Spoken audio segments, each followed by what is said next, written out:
Blog Talk Radio. Welcome to the Nonprofit Coach with Ted Hart, the most listened to internet radio show in the nonprofit sector, dedicated to helping your charity succeed. It's no secret that combining online and offline techniques is the key to modern-day fundraising success, and practical advice is what you need. The Nonprofit Coach with Ted Hart is the perfect landing point to learn from experts around the world who provide advice you can use. Ted Hart is without a doubt one of the foremost nonprofit thought leaders. Also a successful author, his books range from successful online fundraising to the use of social media and how to make your nonprofit green. Guests on the Nonprofit Coach are leaders in their field who share tips and trade secrets for nonprofit management and fundraising success. Ted lectures around the world, but now he's here for you. From the latest in charity news, technology, fundraising, and social networking, Ted and his guests help you and your organization move to greater levels of efficiency and fundraising success. This is a live call-in show. Add your voice by calling 347-324-3080. After the show, you can find all our podcasts at tedhart.com. Click on Radio. Don't forget to dial 347-324-3080. Now, welcome the host of the Nonprofit Coach, Ted Hart. And welcome back from our summer hiatus. We are back here live on the Nonprofit Coach. Thank you for joining us today.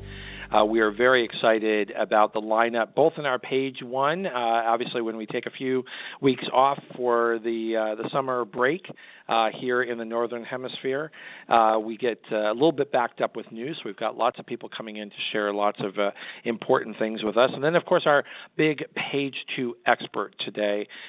Definitely stay with us. You're going to want to hear what Stephen Meyers has to say about personalized philanthropy. And I'm very excited that we've got Linda Lysakowski from Charity Channel Press here to do the big introduction to our page two expert. So as always here on the Nonprofit Coach, as you heard at the top of the show, this is a live call-in show. So please do call in to 347-324-3080. You can also join us over in the chat room.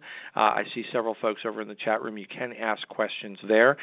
Or, as always, you can ask me questions just by emailing tedhart@tedhart.com.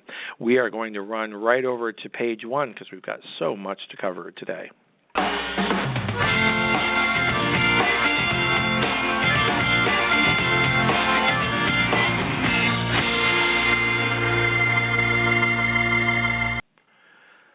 First up here in page one news, we have Courtney Cherico here with us. Of course, she's with GuideStar. GuideStar is, as our listeners know, one of the 6 pillars of online success for all nonprofit organizations. And here in the United States, it ranks number 2, right behind a well-designed website, well-designed mobile service, and your email service.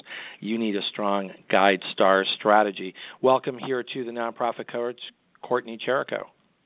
Thank you for having me, Ted. I'm happy to say today we have a resource page for the Syrian civil war. It's at the forefront of everyone's minds, and we have a list of expert-recommended organizations that are responding to this refugee crisis. It links to the organization's profiles on GuideStar as well, so you can go ahead and share with your networks and ensure donations are making your maximum impact. If you want to see this resources page, it's going to be npo.gs/EU refugee, capital EUR. That's terrific. And I want to thank you again for the GuideStar partnership here on the Nonprofit Coach. Obviously, when we take a few weeks off, we get a chance to clear our head a little bit and reflect on all the things that make this show so popular and make this show such an important resource. And part of that is the fact that you folks at GuideStar always make a point of coming and sharing with us the latest resources. And, of course, our hearts break at seeing all of the problems that the refugees are facing as they're trying to escape war. What else is new at GuideStar? Thank you, Ted. What else is new is we just released our annual nonprofit compensation report, and this is an analysis of compensation paid by over 100,000 exempt organizations for fiscal year 2013. We had some really interesting findings from the report, primarily regarding female compensation. In 2013, female CEOs earned 6 to 23% less than their male counterparts, which is, somewhat surprising, but also an improvement compared to 1998 through 99, where they earned 21 to 47% less. There are a lot of more findings in this comp report, and if you want to look at the report, I suggest you go to npo.gs/2015 comp report, capital C, capital R, and we even have a coupon for you for 20% off, and it's just comp20, capital C. So we hope you check it out. Well, this is one of those seminal reports that come out each year that all of us need to read, not only for understanding how our own organizations are paying compared to our peers, but as you said, tracking sort of the mega trends within the nonprofit organization as to whether or not there is fairness in pay scales, but also understanding the issues of compensation across the board. Absolutely, and we also have demographic data, compensation with where you live, and lots of really great findings that are essential when discussing executive compensation in your organization. The nonprofit sector is always changing and morphing. It's one of the things I think those of us who have been in the sector for a few decades now really enjoy about our work is that there's always innovation and there's always new ideas of how we can serve those most in need. One of the things that we really support is the notion of nonprofit organizations completing their data on GuideStar and making sure that information is current. Can you walk us through a little bit why that's important from your perspective and how are we doing about increasing those numbers? Sure thing. From an organizational perspective, it's important because this is really your profile to the world as read by donors. And when you update your profile, you can have as much space as on our website as a large organization. It's an equal playing field, and you want to establish that impact is the most important for your donors, and here are those statistics that prove your impact. And how can nonprofits that maybe are not as familiar with this as maybe our more seasoned listeners, how can they learn what's already posted and how can they update their information? You definitely want to go to guidestar.org and click on Update Your Profile, Get Started Now. And it's really never been easy to update your profile. We just launched a better user experience that helps walk you through with easy steps and easy commands. So guidestar.org is the place you want to be. That's great. Well, we certainly continue to endorse GuideStar as a very important strategy for online success. And you mentioned it a little bit earlier, Courtney, one of the biggest reasons for that is the high viewership of GuideStar data and how donors throughout the country are using GuideStar as a place to go to get information about their favorite charities and to make appropriate decisions about where they would like to support philanthropy. So, Courtney, we look forward to having you back again, or someone from GuideStar back here on the show next month. And it's good to be back from the summer break and great to have GuideStar with us. Thanks so much, Ted. Have a great show. You bet. Thank you, Courtney. That's Courtney Cherico from GuideStar, again, here with the GuideStar Minute, sharing us very up-to-date topical information that we all can use. Next up here on Page One News, another really dear friend of the Nonprofit Coach Radio Show, of course, is Blackbaud. Blackbaud has been with us from the very beginning, and we have a long-standing partnership with Blackbaud.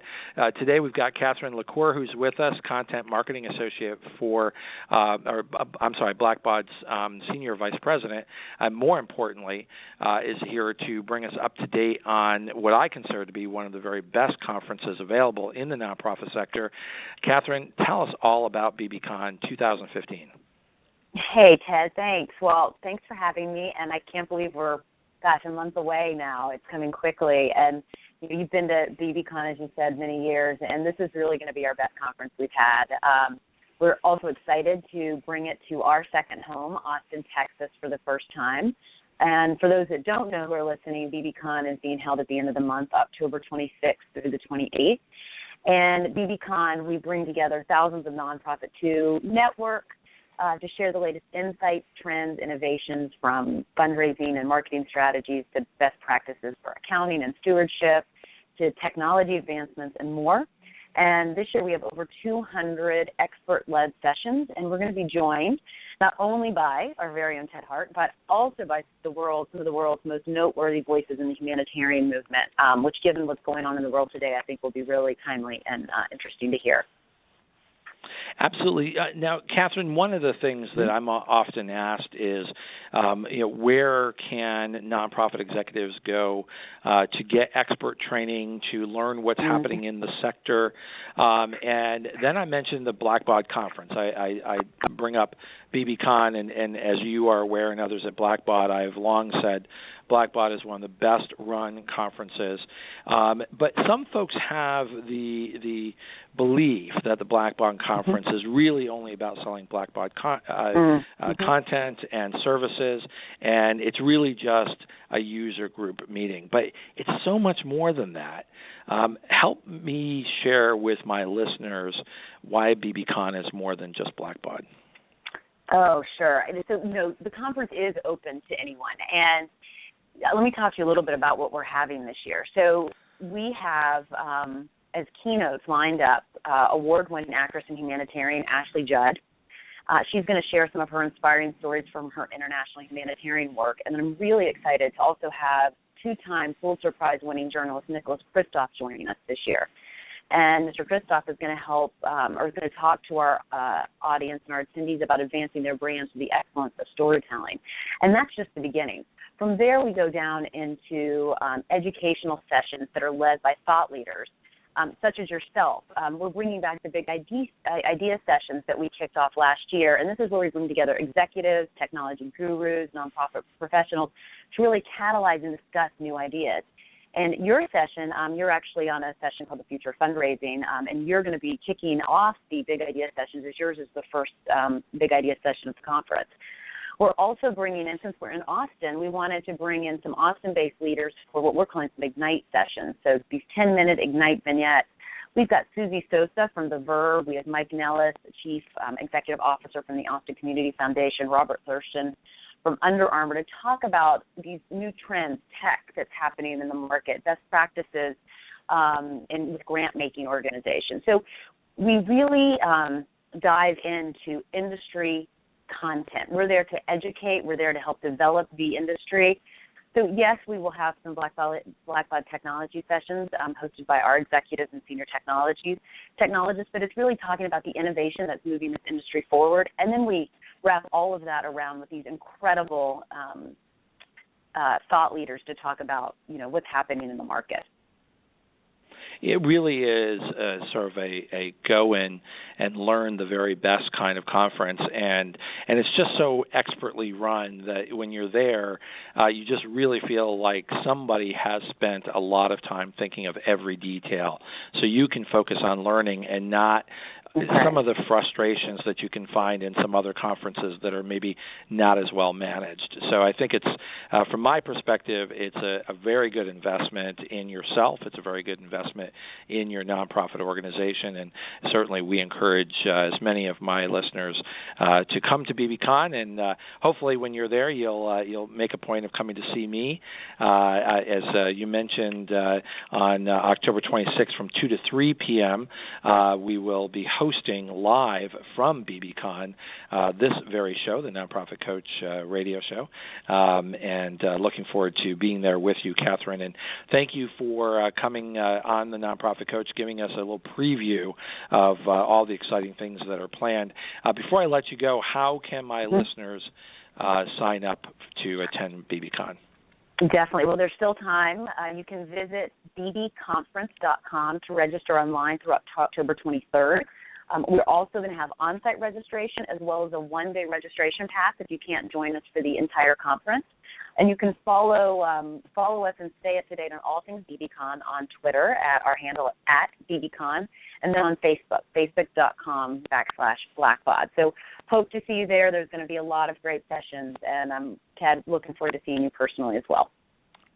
Absolutely. Look forward to seeing you there. This is Catherine LaCour, Blackbaud Senior Vice President, expert on all things BBCon here on the Nonprofit Coach, and look forward to seeing you in Austin. Great. See you in Austin, Ted. Take care.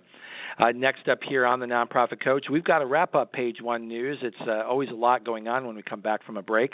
But next up, I'm going to bring in Linda Lysakowski. Right at the top, I'm going to actually hold you over to just the beginning of page two here, Linda, because you've got a big announcement of who our page two expert is today. Let's head over, turn the page, page two.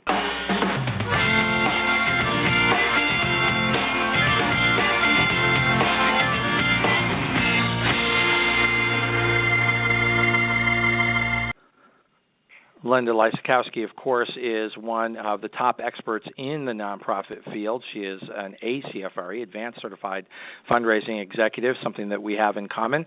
We're also both authors, but more importantly, she's with Charity Channel Press, and she's here on the Nonprofit Coach right now to introduce Stephen Meyers. So, Linda, who is Stephen Meyers, and why is he going to be on my show today? Well, that's a great question. And first of all, welcome back, Ted.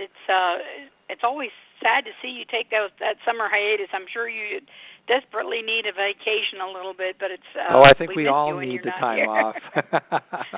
But you actually didn't allow me to have the entire time off because you commandeered me to write the foreword for a new book that you've got coming out. So why don't you take a little bit of time and just share folks when that book's going to be available, a little bit about that book, and then we'll do a proper introduction of Dr. Meyers.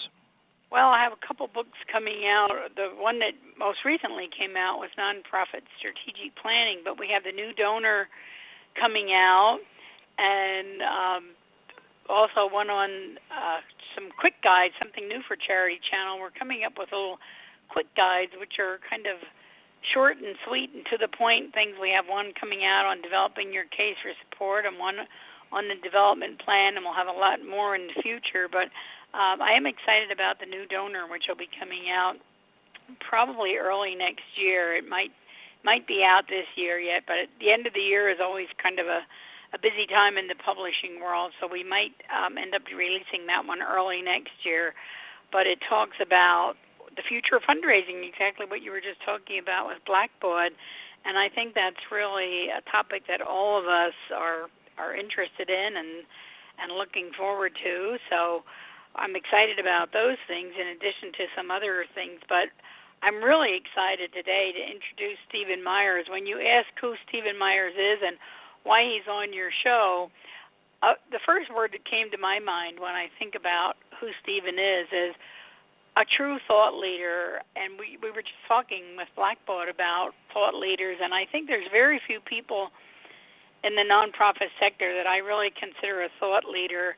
And while all our authors are fantastic and have some great books out, this book really excited me probably more than anything recently. I first met Stephen, I guess it was 2 years ago, and he said, I have this manuscript. Would you mind taking a look at it? And I thought, okay, sure. Everybody has a manuscript for me to look at. Well, I took this manuscript home and literally couldn't put it down. It was like one of those murder mysteries where you just want to turn the next page to see what's going to happen next. And one of the things that really excited me about this, and I think it's really a book that will revolutionize the way we do fundraising, personalized philanthropy, and it was just such an interesting concept. And he compares it to the movie The Matrix, and I think there have been several Matrix movies out, but I thought how true it is that sometimes within the nonprofit sector in our development offices, we're living in an unreal world. We create a world like the Matrix where we're so organization driven and we love our organizations and we feel passionate about their missions, but what we really need to do is crash that matrix and get out into the world of the donor and think about fundraising from the donor's perspective. And this book is all about that. So I'm so excited about this book. I think it's a great one for you to welcome back after your little break, because this book just has me really excited. I don't know if you had a chance to read the entire book, but if you are, you're probably as excited as I am over it. I am very excited about this book, and I think in particular, and we do want to bring Dr. Meyers in here. I looking through this, just found that this felt like coming home in the right way.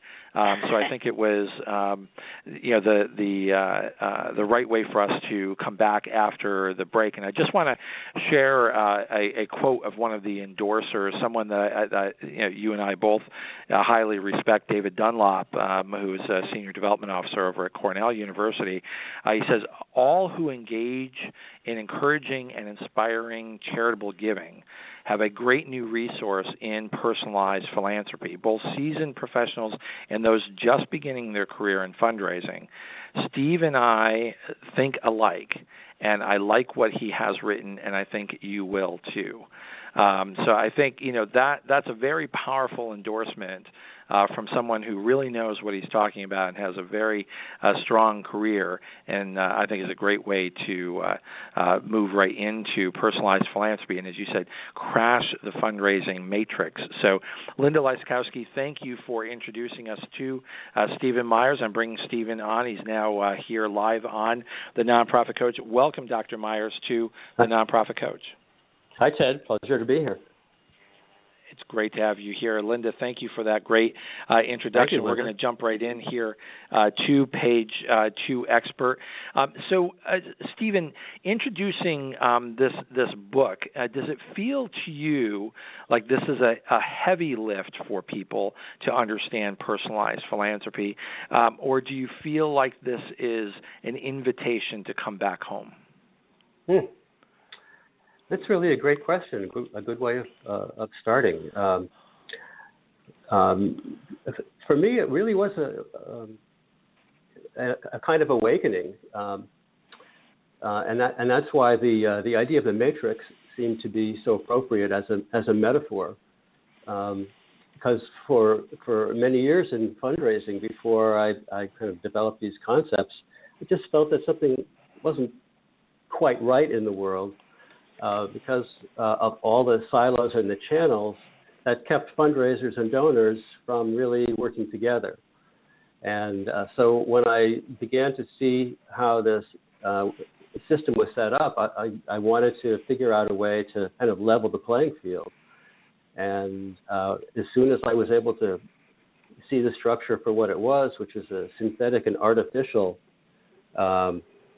system and structures, and the way that departments were set up, and the way that donors had to operate in their channel, and so did fundraisers. As soon as I saw that kind of crash down, a new world opened up to me, and I felt like I had the ability to do things that I hadn't been able to do before as a fundraiser, and it kind of restored my faith and creativity. So yeah, it was really like coming home in a way. When I look through this, this is a book that gives the reader a roadmap to donors. I felt that what you're reminding us is that so many organizations, and please correct me if I'm wrong, so many organizations get caught up in their need for money and get caught up in their budgets and their internal silos in terms of how business is done, that the donors who fund nonprofit organizations, the philanthropists who want to make a difference, almost become ancillary to the entire process. Yeah, that's true. In a way, it's like the organization and the setup of fundraisers with the annual campaign, the major gift campaign, and the plan giving campaign are really set up. The job of the fundraiser is really to service these campaigns and to fill the need of the campaign rather than to focus on the need of the donor. So that culture of institutional focus really makes it almost impossible to see or connect with what's going on with donors. And of course, donors have a strong reason for being there. If you suggest the idea of personalized philanthropy to them, as a matter of fact, they'll be surprised that their own philanthropy is not really personalized. And they might not even be aware of the structures that they're kind of forced into by the organizations, how they're researched and how they're kind of slotted into these channels. And what's wrong with that is that donors who care will stay with an organization for 5 years, 10 years, 15 years, 20, 30 years. And during that time, they have an opportunity to make every kind of gift. If organizations realize that you should be able to approach a donor where they are in sort of the life cycle with the organization, that would change the way that we do fundraising. I sort of hear, and Linda shared with us when she read your manuscript, she got really excited and just sort of couldn't stop turning the pages. And what I see in your approach here, and I just want to run this by you and pull me back if I'm going way too far, is one of the things that I've shared on this show is the inherent conflict of interest that fundraisers have when they're employed by a charity. Because I think that as a professional fundraising executive, CFRE, ACFRE, someone who is truly a professional development officer, is developing opportunities for donors to give. And for me, that's fundamentally different than being a fundraiser. And as a development officer, you have, I believe, as one of the promises that you make to the industry, is that you become the donor's advocate. That it's your job to understand what the donor wants to accomplish with their philanthropy, because they don't owe the charity the money. They don't have to give it to you. But your job is to help them succeed in ways that they want to succeed. And sometimes that comes into conflict with, as you mentioned, you then understand at the same time that you're a professional and you have these responsibilities to the donor, that you also draw a salary and have a position with a particular nonprofit organization that has budgets to meet and has campaigns that they want to be successful. And part of this crashing of the matrix is helping all of us make sense of that. Well, that's a very deeply thoughtful and profound question, and it really goes to the heart of my quest. And I really think of it as a quest because I'm trying to persistently solve this problem of how you can really stay with the donor. You raise the matter of kind of walking the walk and talking the talk. We're all talking that talk, that we're donor-centered and we're in it for the donor. But we do have these obligations to fulfill our annual campaign numbers, our numbers of visits, we have to raise the money for a particular campaign, and we lose sight of where the donor is along the path that they're giving. So one of the insights that I had along the way was that it would be possible, if it's possible, to kind of meet the donor where they are, rather than where you are. Instead of doing a solicitation and taking out, here's our campaign proposal. We think that you should make a gift of X, and then wait for that donor to consider whether they want to do that or not. You're much better off if you meet the donor where they are and find the connection, the mesh between their passion, their compelling interest in your organization, and what the compelling need is of the organization. That way, you can not be an annual gift officer meeting a campaign need, or a major gift officer focusing on just the campaign of the moment, or a plan giving officer focusing on gifts that the donor can make way in the future or through their estate. You can connect that donor up where they are. And I think the real breakthrough that I had was doing this thought experiment. I actually developed some strategies so I could really move from just this kind of doing the talk about this, but to doing the walk, really connecting up the donor's capability for their lifetime and capacity, that they had a much greater capacity in their lifetime than they have in any given moment. So if you look at the donor along this the spectrum, you can see that they can make every kind of gift and tie their gifts to a purpose that's important to them. And that's really a donor focus. That's kind of what characterizes the donor focus, which is exactly the opposite of what the institution culture is about. The institution culture says, we want you to give us an unrestricted gift. We want you to give it to us for our purposes. We want it to be in cash so that it's immediately expendable. And it's a transaction. We'll say thank you very much, and we'll come back when we need you again. And the donor focus is rather understanding how the donor would fit in with your organization's long-term approach and what their aim was. For instance, if they wanted to establish a research fund or a professorial chair or a scholarship, they could do that by combining their current giving and their future giving and chaining together all these different types of gifts and vehicles that are possible, but not seeing them as transactions, instead seeing them as staging their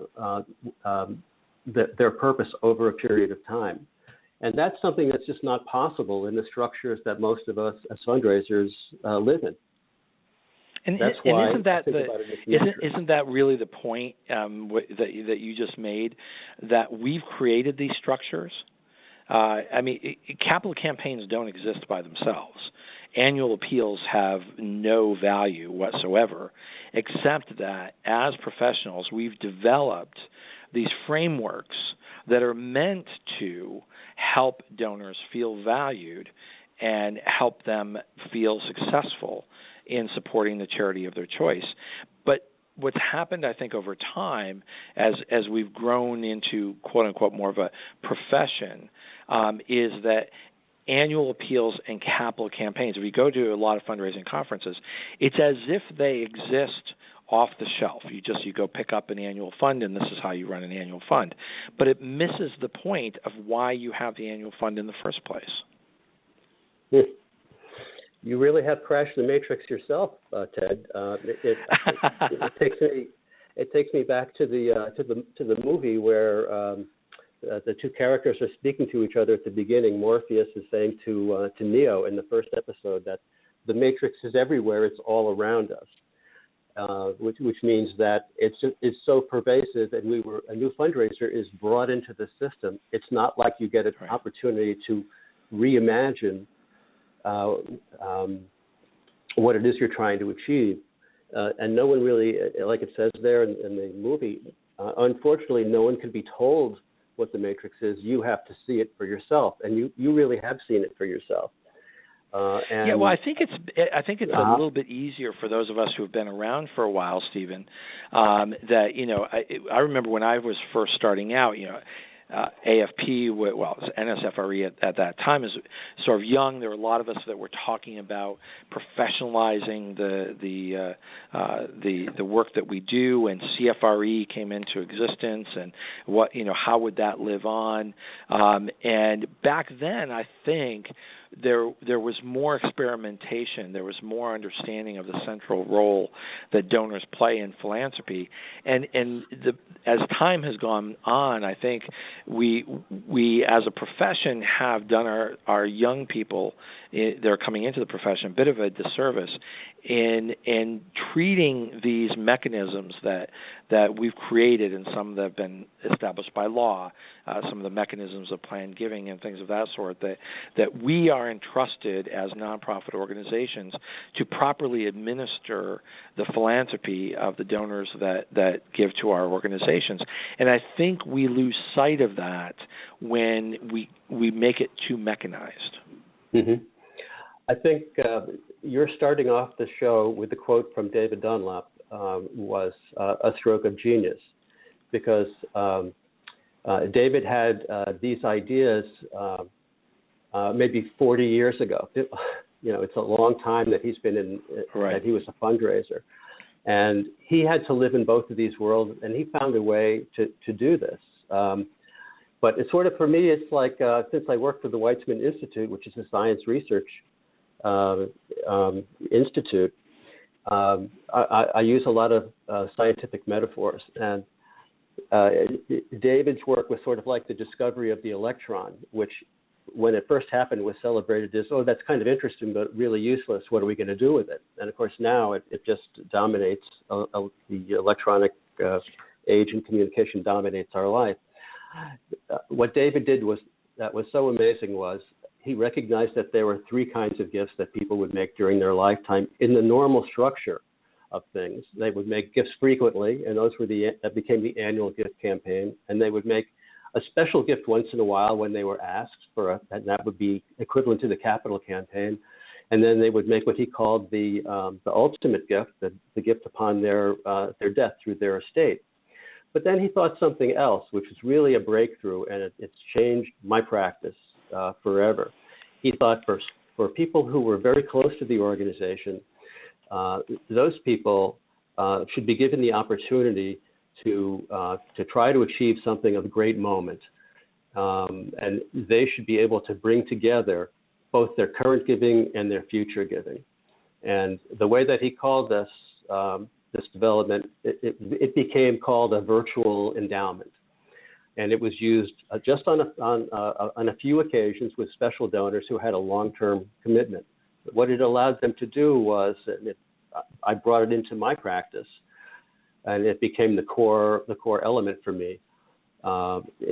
He allowed them to create like a major philanthropic program by combining their current giving that they did on a regular basis anyway.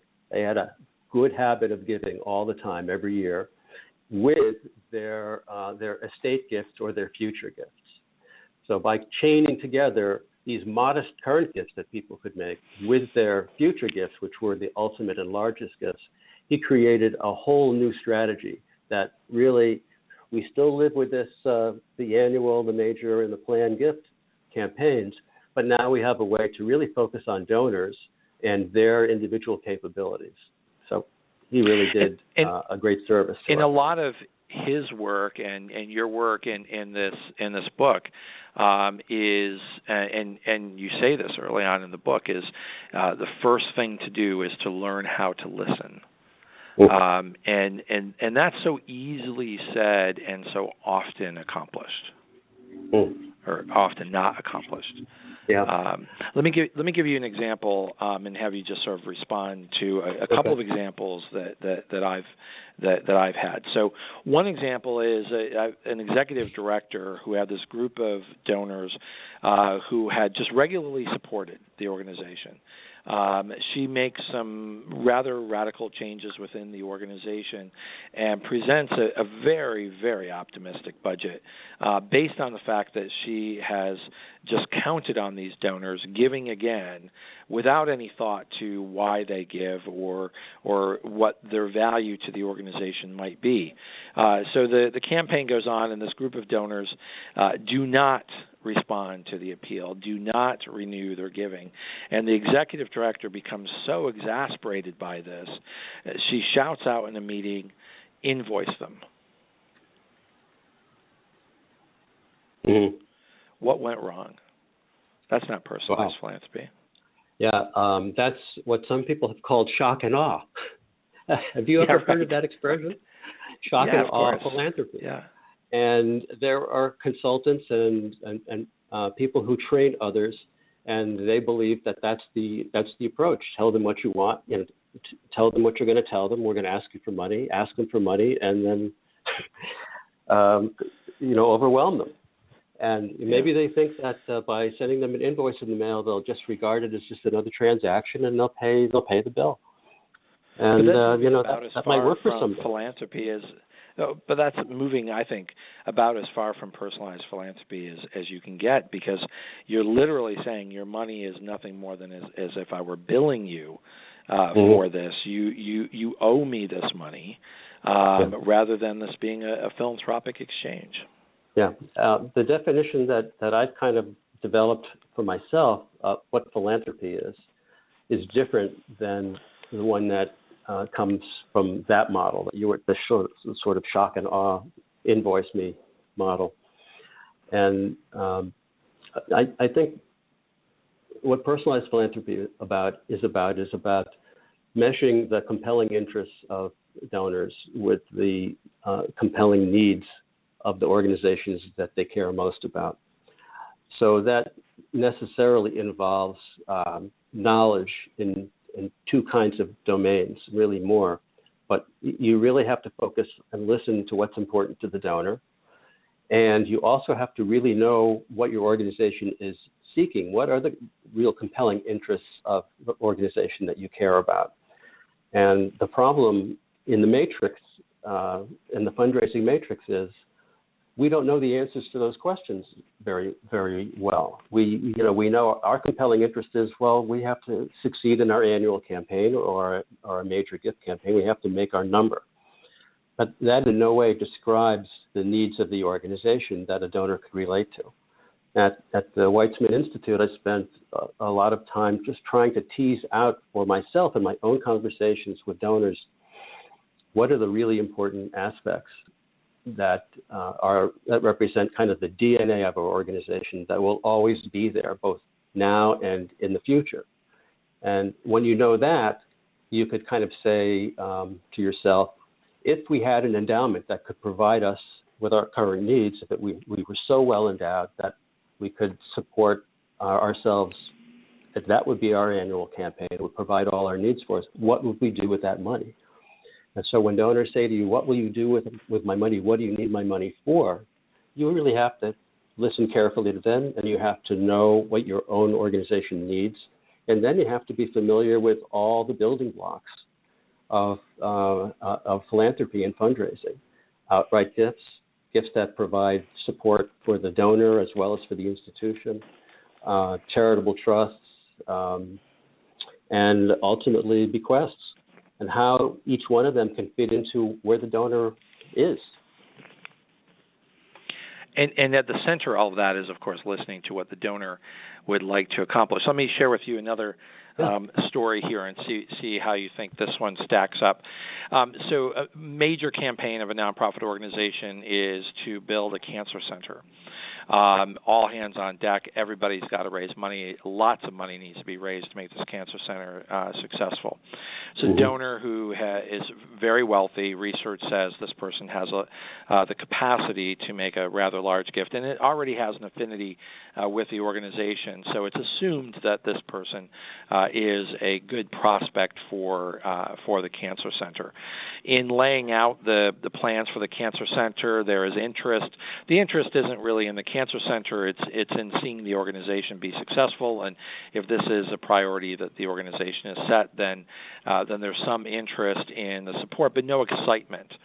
In listening to the donor and talking about his philanthropy and where the roots of that philanthropy came from, his eyes started to light up when he started talking about his mother. His mother has passed on. What was special about his mother, and what was her life like, and glowing statements about the mother. And as conversations went on, the central nature of music in his mother's life. And it occurs to the development officer that this same institution that is desperately hot on the trail of raising lots of money for the cancer center also has a music therapies center that has never been endowed and has never really received much attention from fundraisers. And in sharing that with the donor then started to work with the development officer to make plans to not only endow the music therapy program, but to name it for his mother. Should he have directed that donor to give to the Cancer Center campaign? Yeah. That's a great question, and it points to the dilemma that many of us would be in that situation. There are so many stories where a fundraiser is given a portfolio to take out and to sell that project, and there's a mismatch for the donor, just as you were saying, and the fundraiser who is able to be fully aware of both the donor's compelling interests and the fact that they had a compelling need for music therapy and a program that could be endowed, that could save a gift from that donor that otherwise might not happen at all for the cancer center. On the other hand, right, and the focus was on this concept of listening. Yeah, but that's a fundraiser caught in the matrix. They have to go back and they have to speak to their campaign director, and they say, "Gee, I can't get a gift for this, and for the cancer center because my donor is very focused on the need for music therapy, and we can get $1 million for that center to endow it, but maybe we could get $25,000 for the cancer center." Exactly. So which is more important? The donor's advocate, I think, made the right choice in that regard. Listen, Stephen, we're going to take just a very quick break here. When we come back, I have a very big question for you. I would like to ask if you could share with my listeners today, how do you get nonprofit leadership on board to have personalized philanthropy be at the centerpiece of the giving at your nonprofit? And we'll be right back after this break. Okay. Great.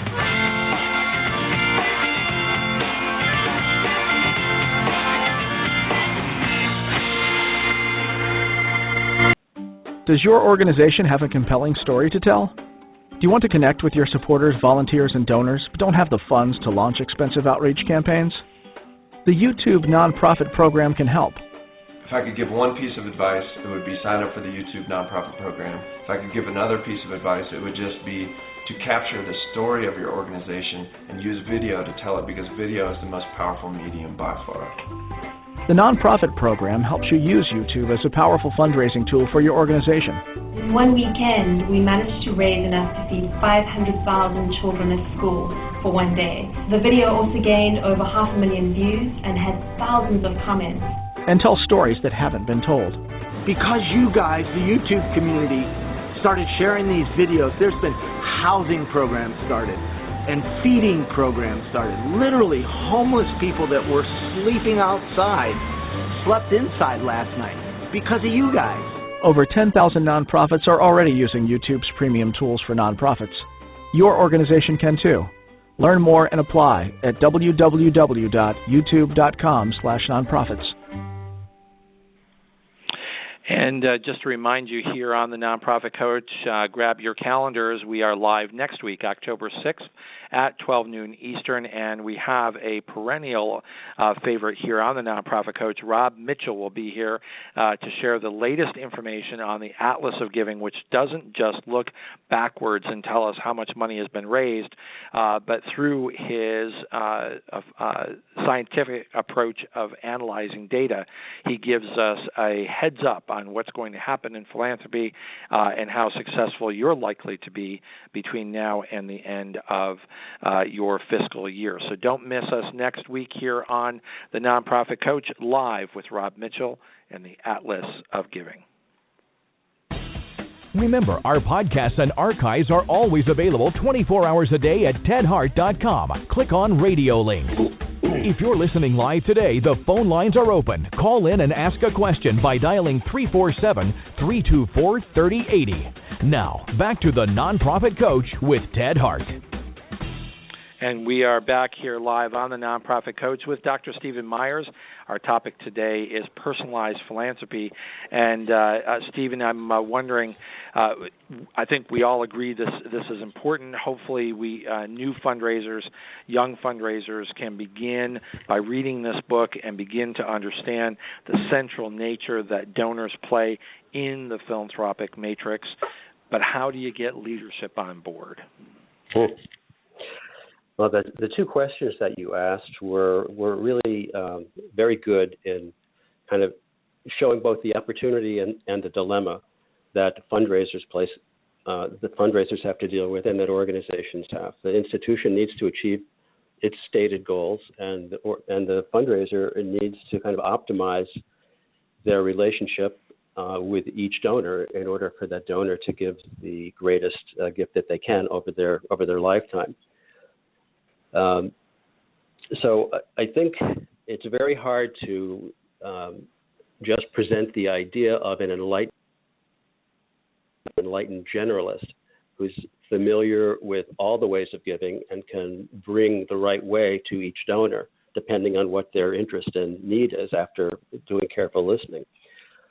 Unfortunately, in the fundraising matrix, institutions don't often ask that question. They don't think, what's the best way to tap in, help the donor to tap into the lifetime, the greatest lifetime capacity that they're capable of. In a way, I like to think about 4 different donors. The one that is the most interesting to me is the donor who doesn't know how to ask. They don't know how to form the question properly. And you have to kind of help them to do that. And I think that institutions themselves often don't know how to ask that question. They don't think about what would be the ideal gift for them. And the ideal gift, a lot of times, is going to be a gift that provides support that they need immediately, but also provides support over the long term so that they can sustain their effort, over many years. And this is what I would call a grail gift. The sort of holy grail of giving is a gift that gives now and also scales up and can give later. What the book is about is sort of the journey to find what those very specific gift designs are that allow a donor, a fundraiser, and a donor to work together to really come up with a gift that is a grail gift that works and starts working now. Both its impact and recognition begin now and scale up over time. When you can demonstrate to an institution leadership that these gifts actually work, this approach makes a difference. It allows donors and fundraisers to achieve larger gifts and gifts of more impact than they would otherwise be able to do. Then the fundraisers that you're working with get excited about it, and the leadership begins to see things in a new way. So I think that's kind of the answer, that there are some specific strategies and gift designs that you can bring into the situation that weren't there before that allow you to have results that would be unattainable any other way, by kind of spanning the bridge between current and future giving. And being able to meet the donors where they are and recognize that they're going to be with you for a long time. And what you really want to try to do is to optimize their lifetime value. Think of them over their lifetime rather than just over as in a transactional moment, and give them the chance to think about how they could be transformational in their giving. And in order to have a donor be transformational in their giving, you have to be ready to be transformed as an institution. So just like you were saying, maybe you're going to have a great music therapy endowment program, and the donor will make a smaller gift to the cancer program. So you've allowed yourself to be transformed for something that you also need over the long term. And that's what this whole idea... And more importantly, the donor has been given an opportunity to be truly philanthropic, to make a difference with their own resources in a way that matters to them. And you listened. Yeah. I think part of couldn't agree with you more. The paradox within the matrix is this leadership issue, because it does take enlightened leadership. It also, I think, takes strength of character on the part of the development officer to understand and be able to articulate, which I think your book really helps as David Dunlop pointed out, the seasoned fundraiser, but also those that are just getting started, to clearly articulate why taking the time to listen to donors will ultimately raise more money for the organization, but might take more time because it is relationship built, than to be lulled into thinking that this is nothing more than transactional. And which I think when you go down that path, the unintended result is what I call hit and run fundraising. Yeah. Where you're just hitting the donor up for whatever they can give, you're taking whatever they can give, and you're moving on. And you know what? The donor gets it. They know what you're doing, and they understand that it really is not a relationship. Yeah, I think you're right. One of the hopes that I always had for this book is that young fundraisers would read it, because they're going into situations where the structures are already so well formed. And they'll go in a very idealistic way. But if they don't have some tools to overcome these channels and silos and be able to have the sort of the courage of their convictions, it can be very difficult for them. If they do, then they can have a very creative and long-lasting practice of gift design. Well, absolutely, and I really think that this book, one way to market this is everything you need to know about fundraising that you're not going to hear at the fundraising conference. Because it just is far too transactional and focused on transactions at most fundraising conferences. It's how to. This speaks to the why. Why are you doing what you're doing?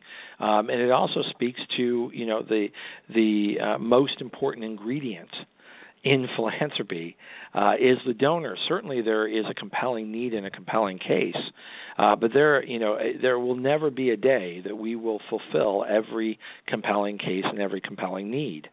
But there is an opportunity, and there is a finiteness to each donor's capacity to meet whatever needs they have to be philanthropic.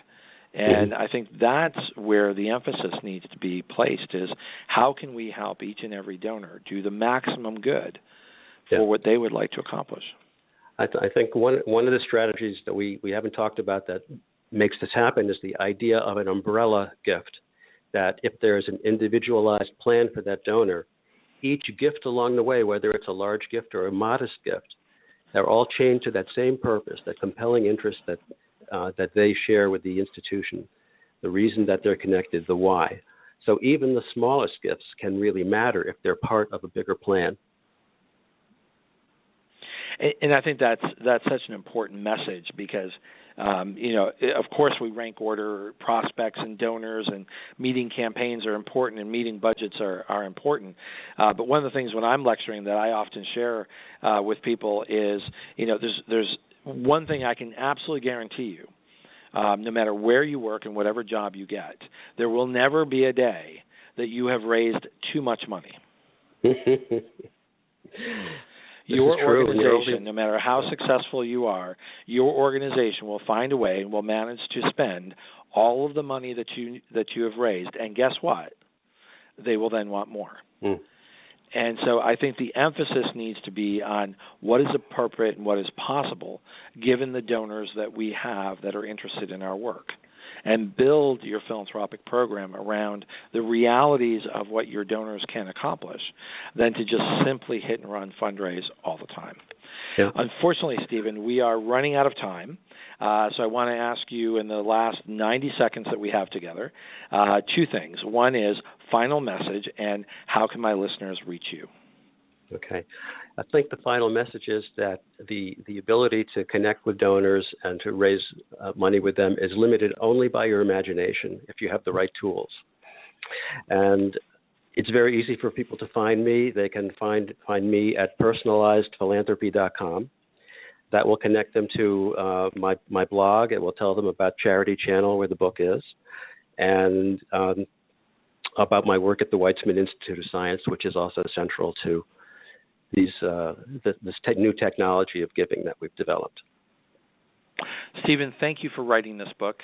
I think this is a very important contribution to the work that we do, and I think a very important book, certainly for seasoned fundraisers. But you know what? Shame on them if they don't already know this. But I think that for new fundraisers, this is a must-read. And Stephen Meyers, you are always welcome here on the Nonprofit Coach. Thanks for being such a good reader of my book. Thoughtful questioner. Appreciate that very, very much.